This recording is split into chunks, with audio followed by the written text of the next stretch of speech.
Hey and howdy everyone, it's Jeannie with Paper Pixie Inc. And today I am doing a fairly quick walkthrough of this mini album. This is the one that is made using the frame cards from Recollections from the frame cards and envelopes pack. So let's dive in.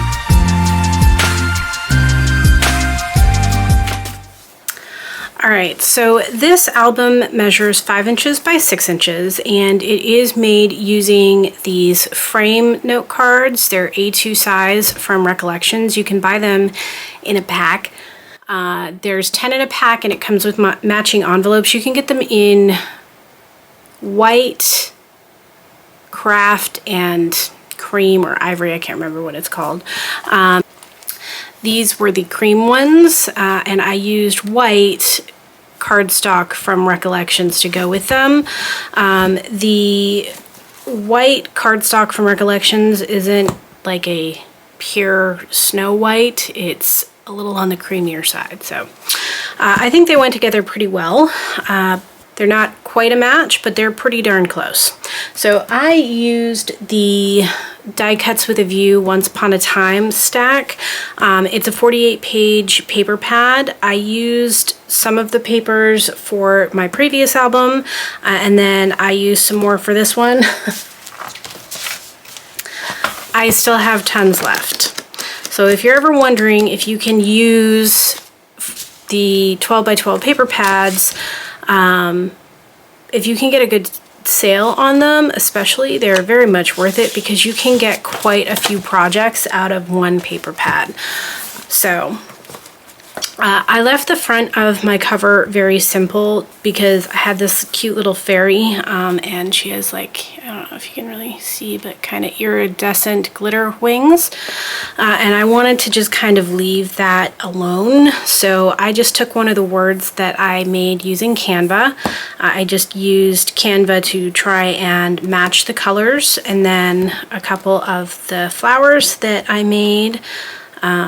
If you are interested in those flowers, you can see them in my previous tutorial for the envelope cards. And then I used some sequins. These are adhesive back sequins from Stampin' Up! That I got a while back. They're no longer available, but they were in my stash, and I thought that they kind of went well with this color scheme.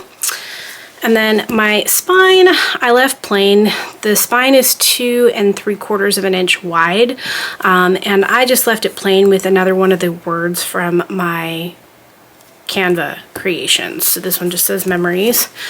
And the back I left plain as well. So it just has a little bit of kind of iridescent embossed sparkles on it. And my binding is the same as it was for the envelope album because I wanted them to kind of go together. So all of the pages are the same, or they're designed the same in that this is the card. So this would have been the front of the card. It is a frame. So we have these cute little inserts in here. And then this would have been the inside of the card, and we just attached it to the spine for our binding and added a pocket. So there's quite a bit of real estate in this particular album. I did go through and add some more of the stars and some of the words that I made using Canva. So I just went through and added all of them together. And then in each page, I've included either some extra photo mats or some tags.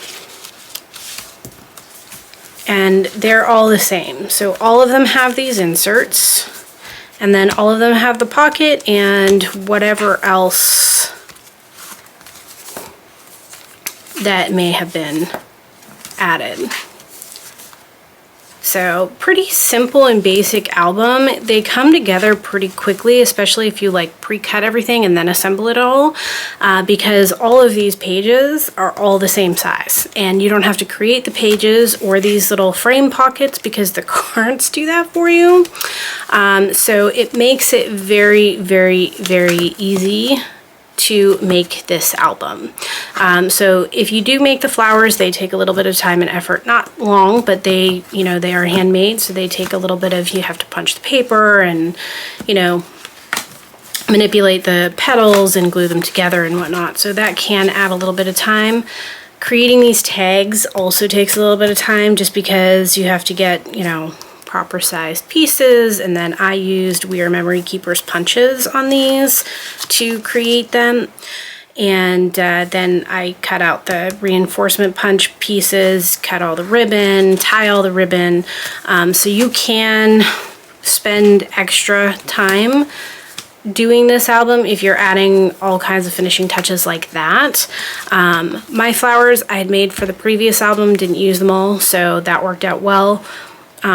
It probably took me about about as long almost to prep a lot of the finishing things as it did to actually create and cover the album with the pattern paper. So I hope you guys enjoy the tutorial. Hopefully, I think it'll probably be another 3 videos, and it will be probably over the next week or so that I'll be releasing them.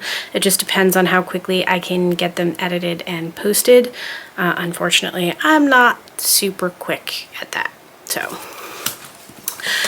anyway, I hope you enjoy the album, and as always, if you are interested in seeing more, don't forget to like and subscribe. Thanks, everyone.